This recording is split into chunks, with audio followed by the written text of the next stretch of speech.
Hello friend, teaching exam study में आपका स्वागत है। दोस्तों, आज डिस्कस करेंगे बिहार दरोगा जो पीटी की एग्ज़ाम होने वाली है उसकी जो खान सर की जो टेस्ट सीरीज की जो संख्या है वो टेस्ट नंबर 3 का हम अध्ययन करेंगे और इसमें इम्पोर्टेंट प्रश्नों का हम अध्ययन करेंगे जिससे कि आपको आने वाली परीक्षाओं में रिकॉल करने में सुविधा होगी। और वीडियो आप पूरा देखें, आपको काफ़ी पसंद आएगी। तो आइए बिना समय गंवाए सीरीज की स्टार्ट करते हैं और ये बिहार दरोगा की टेस्ट सीरीज है। प्रश्न संख्या 1 है कि डॉक्टर के कस्तूरी रंगन जिनका हाल ही में निधन हो गया था, इनसे संबंधित सत्य कथन का चयन करें। वह 1994 से 2023 तक इसरो के अध्यक्ष रहे। उन्हें भारत रत्न से सम्मानित किया गया। वह नई राष्ट्रीय शिक्षा नीति 2020 के मसौदे के लिए गठित समिति के चेयरमैन थे। कथन 1 सही है, कथन 1-2 सही है, कथन 1-3 सही है या सभी कथन सही है। तो इसका उत्तर हो जाएगा सी, यानी कथन 1 और 3 दोनों सही है। यानी वह 1994 से 2003 तक इसरो के अध्यक्ष रहे हैं और वह नई राष्ट्रीय शिक्षा नीति 2020 के मसौदे के लिए गठित समिति के चेयरमैन भी रहे हैं। तो 1 नंबर और 3 नंबर यहाँ पे उत्तर सही है। आइए अगले प्रश्न की ओर बढ़ते हैं कि अर्थशास्त्र के क्षेत्र में नोबेल पुरस्कार 2025 किसे प्रदान किया गया। तो आप लोग को जानकारी होगा कि अर्थशास्त्र के क्षेत्र में जो नोबेल पुरस्कार 2025 है वो जोएल मोकीर और फिलिप अजियो और पीटर हार्विट को प्राप्त हुआ था। तो ये काफ़ी इम्पोर्टेंट है, इसे आप नोट कर लेंगे। प्रश्न संख्या 3 है कि इंटरनेशनल बिग कैट अलायंस जिसे IBCA में अगस्त 2025 तक शामिल होने वाला नवीनतम देश कौन बना है। तो ये जो नवीनतम देश बना है वो नेपाल बना है। 4 नंबर प्रश्न देखते हैं कि किस देश ने दुनिया का पहला AI संचालित बैंक लॉन्च किया है। तो इसका जो उत्तर हो जाएगा वो बी, मलेशिया देश। यानी मलेशिया जो है वो दुनिया का पहला ऐसा देश बन गया है जो AI संचालित बैंक लॉन्च किया है। राजगीर में आयोजित हीरो जूनियर राष्ट्रीय हॉकी 2025 का शुभंकर क्या है। तो 5 का उत्तर हो जाएगा सी, चांद। 6 नंबर प्रश्न है कि पांडुलिपियों के संरक्षण हेतु किस पोर्टल का विकास किया गया है। आदि संस्कृति पोर्टल, आदिवाणी पोर्टल, आदि भारतम पोर्टल या ज्ञान भारतम पोर्टल। तो 6 का उत्तर हो जाएगा डी, यानी ज्ञान भारतम पोर्टल।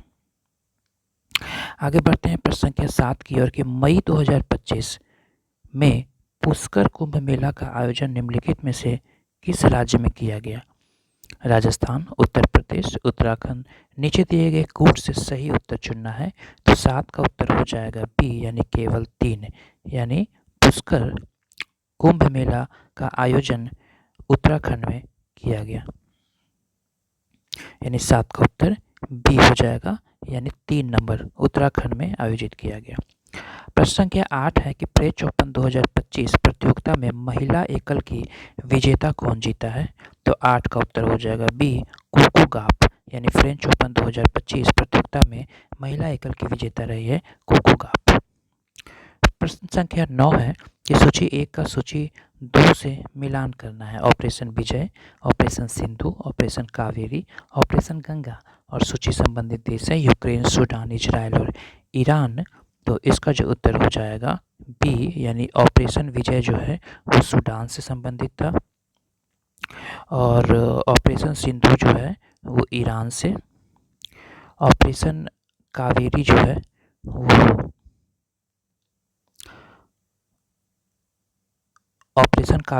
वो यहाँ पे कुछ कन्फ्यूजन हुआ है, आप एक बार फिर से देखेंगे। इसका उत्तर जो हो जाएगा 9 का बी होगा और हम मिलान करते हैं। ऑपरेशन जो अजय है वो इजराइल से संबंधित है, यानी ए का 3 और बी का 4, यानी ऑपरेशन सिंधु जो है वो ईरान से, ऑपरेशन कावेरी जो है वो सी का 2, यानी सूडान से और ऑपरेशन गंगा यूक्रेन से संबंधित है। तो आप इसे एक बार रिकॉल कर लेंगे। प्रश्न संख्या 10 है कि निम्नलिखित में से कौन एल रूट सर्वर प्राप्त करने वाला देश का पहला राज्य बन गया है। तो 10 का जो उत्तर हो जाएगा वो डी, राजस्थान हो जाएगा। प्रश्न संख्या 11 कि भारत अमेरिका के संयुक्त मिशन निसार उपग्रह 30 जुलाई 2025 को श्री हरिकोटा स्थित सतीश धवन अंतरिक्ष केंद्र से किस रॉकेट द्वारा सफलतापूर्वक प्रक्षेपित किया गया है। तो 11 का उत्तर हो जाएगा सी, PSLV C-59 के द्वारा, PSLV C-59 के द्वारा। प्रश्न संख्या 12 है कि विक्रम 3201 एक एवं कल्पना 3201 का संबंध है, किस चीज़ से यह संबंध रखता है? तो ये इसका उत्तर हो जाएगा 12 का सी, यानी स्वदेशी 32 बीट माइक्रो प्रोसेसर से। असत्य कथन का चयन करना है। MSc विश्व की सबसे ऊंची इमेजिंग चिरंकूट वेधशाला मेजराना माइक्रोसॉफ्ट द्वारा विकसित प्रायोगिक क्वांटम प्रोसेसर चिप BFS स्वदेशी रूप से विकसित भारत पूर्वानुमान प्रणाली या इलकैप्टिन विश्व की द्रुततम सुपर कंप्यूटर। तो 13 का जो उत्तर हो जाएगा डी, इनमें से कोई नहीं, यानी कि गलत उत्तर का चयन करना था, लेकिन इसमें से सभी जो उत्तर हैं वो सही है। 14 नंबर प्रश्न है कि सितंबर 2025 तक भारत में रामसल स्थलों की कुल संख्या कितनी हो गई है? तो 14 का उत्तर हो जाएगा बी, यानी सितंबर 2025 तक 93 रामसल स्थलों की संख्या की खोज की गई है।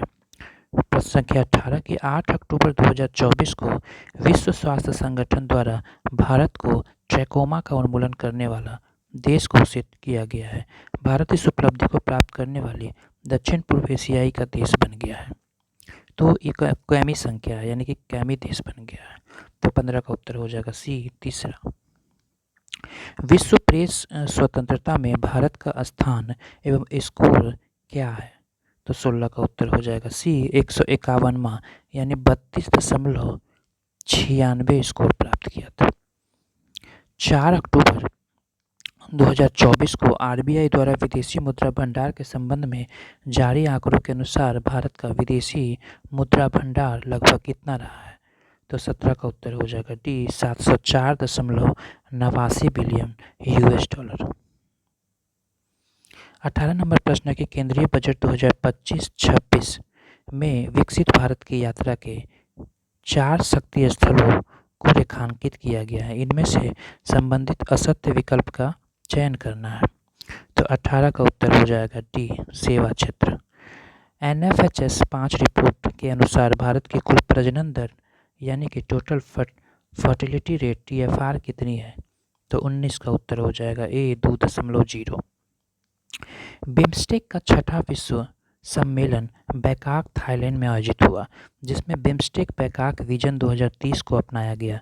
इस संगठन में नेपाल और भूटान इस संगठन के पूर्ण सदस्य कब बने हैं? तो 20 का उत्तर हो जाएगा 2004 में। प्रश्न संख्या 21 है कि निम्नलिखित ऐतिहासिक आपदाओं को उनके घटित होने वाले वर्ष के अनुसार सही कालानुक्रम, यानी पहले से बाद में व्यवस्थित करना है।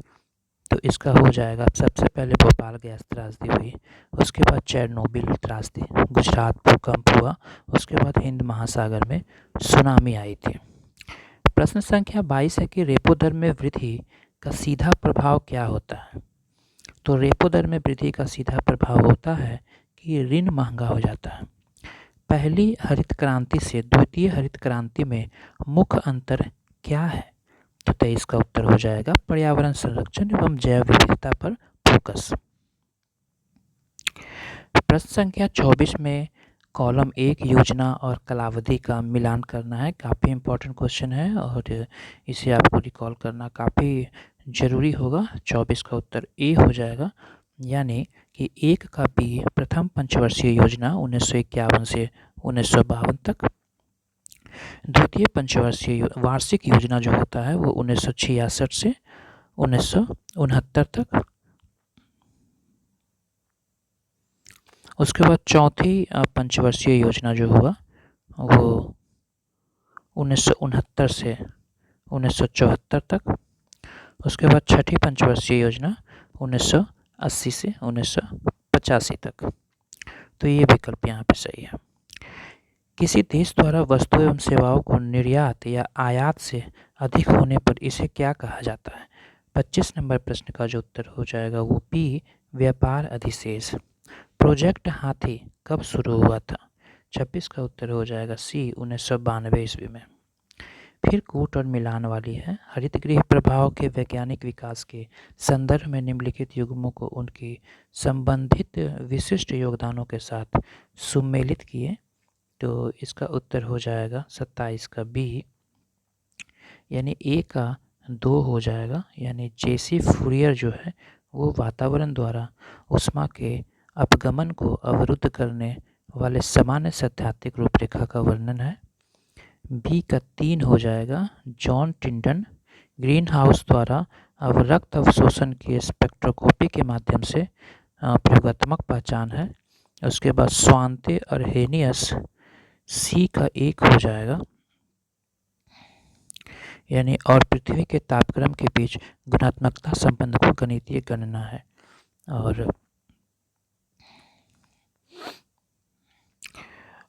और टी का 4 हो जाएगा, जगदीश चंद्र बसु अत्यधिक लघु तरंग दैर्ध्य पर वायरलेस संचार। आगे है कि निम्नलिखित में से शुद्ध वर्तनी वाला शब्द कौन सा है? उज्ज्वल, श्रृंगार, सामुद्रिक या आशीर्वाद। तो यहाँ पे 28 का उत्तर डी हो जाएगा।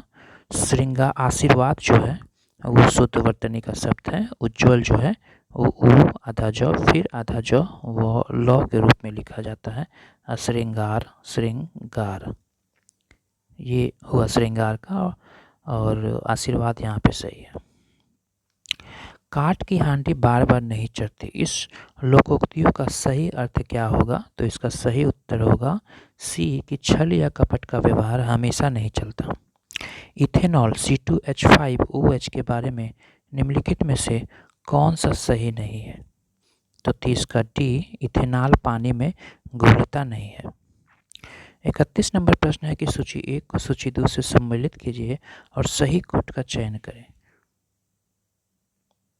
तो यहाँ पे उत्तर इसका सी होगा, यानी 1 का 3 क्विनाइल जो होता है मलेरिया के उपचार के लिए, क्लोरोफॉर्म जो होगा एनेस्थीसिया के उपचार के लिए,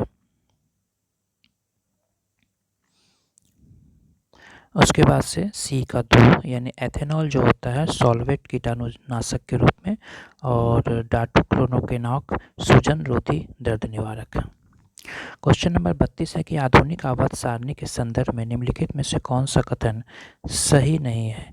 तो 32 का जो उत्तर हो जाएगा बी, समूह 13 के तत्व को हैलोजन समूह कहते हैं, ये गलत है, बाकी सब सही है। निम्नलिखित में से कौन सा कृत्रिम स्वीटर उच्च तापमान पर स्थिर रहता है और बेकिंग के उपयोग किया जा सकता है? तो 33 का जो उत्तर हो जाएगा बी, सुक्रोलोज। क्वेश्चन नंबर 34 है कि अयस्क के गैंग को हटाने के लिए अयस्क में मिलाए जाने वाले पदार्थ को क्या कहते हैं? फ्लक्स, प्रवर्तक, संयोजक या अपचायक।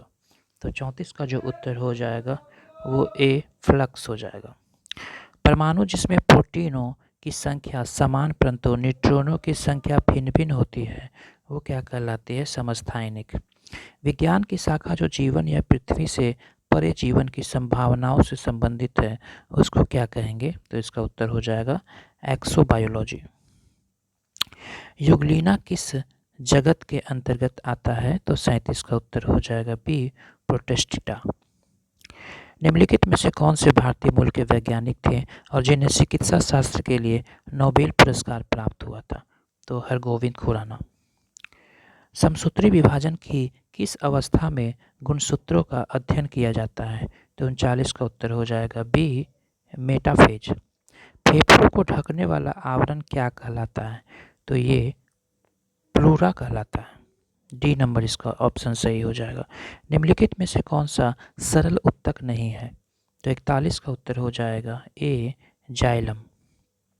आहार नाल मूल रूप से किस तक विस्तारित लंबी नली है? तो 42 का उत्तर हो जाएगा डी, मुख से गुदा तक। निम्नलिखित में से कौन सा रुधिर संचरण किसी भी स्थिति में नहीं करना चाहिए? तो 43 का उत्तर हो जाएगा बी, ए ग्रुप से बी ग्रुप को। जब एक टेलीस्कोप के अभिषेक लेंस का व्यास बढ़ता है तब टेलीस्कोप का विभेदन क्षमता क्या होगा? तो सी, बढ़ती है। सोलर सेल के बारे में गलत कथन का चयन करना है, तो इसका उत्तर हो जाएगा डी, इनमें से कोई नहीं। निम्नलिखित में से गलत कथन चुनें, तो 46 का उत्तर हो जाएगा सी, सूर्य का प्रकाश पृथ्वी पर 8 मिनट में पहुंचता है, यानी क्रूक्स कांच पराबैंगनी किरण को काटता है। ये क्रुक्स को, इसमें जो गलत कथन है उसे चुनना है। तो सी जो है वो गलत कथन है। सूर्य को पृथ्वी पर 8 मिनट में पहुंचता है, ये यहाँ पे उत्तर गलत हो जाएगा। बाकी आइंस्टीन को नोबेल प्राइज प्रकाश विद्युत प्रभाव के लिए मिला, ये सही है। क्रुक्स कांच पराबैंगनी किरण को काटता है, सही है। वायुमंडल में प्रकाश के प्रकाश का कारण धूल कण है, ये भी सही है। सदिश राशि का चयन करना है, तो 47 का उत्तर हो जाएगा भी, यानी धारा घनत्व सदिश राशि है। मिलान करें, 48 नंबर प्रश्न का उत्तर हो जाएगा बी, यानी 1 का 4। इलेक्ट्रोएन्सेफेलोग्राम 1 का 4, यानी मस्तिष्क की विद्युतीय गतिविधि। फोटोमीटर जो होता है वो दो स्रोतों की प्रदीप्तम एवं तीव्रता का तुलना करने वाला होता है। मैनोमीटर जो होता है वो ध्वनि की तीव्रता मापता है, और ऑडियोमीटर जो होता है वो,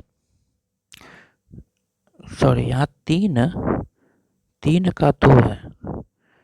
मैनोमीटर जो होता है वो गैसों का दाब मापने के लिए यूज किया जाता है, और ऑडियोमीटर से ध्वनि की तीव्रता मापी जाती है। तो यहाँ पे ये उत्तर सही होगा। प्रक्षेप्य गति पर निम्न कथनों का विचार करें, तो 49 नंबर प्रश्न का उत्तर हो जाएगा बी, कथन कारण दोनों सही है लेकिन कारण कथन की व्याख्या नहीं करता। यानी कि भाला फेंक 7 फुट खेलों में खिलाड़ी जब 45 डिग्री कोण पर वस्तु फेंकता है तो अधिकतम दूरी प्राप्त करता है।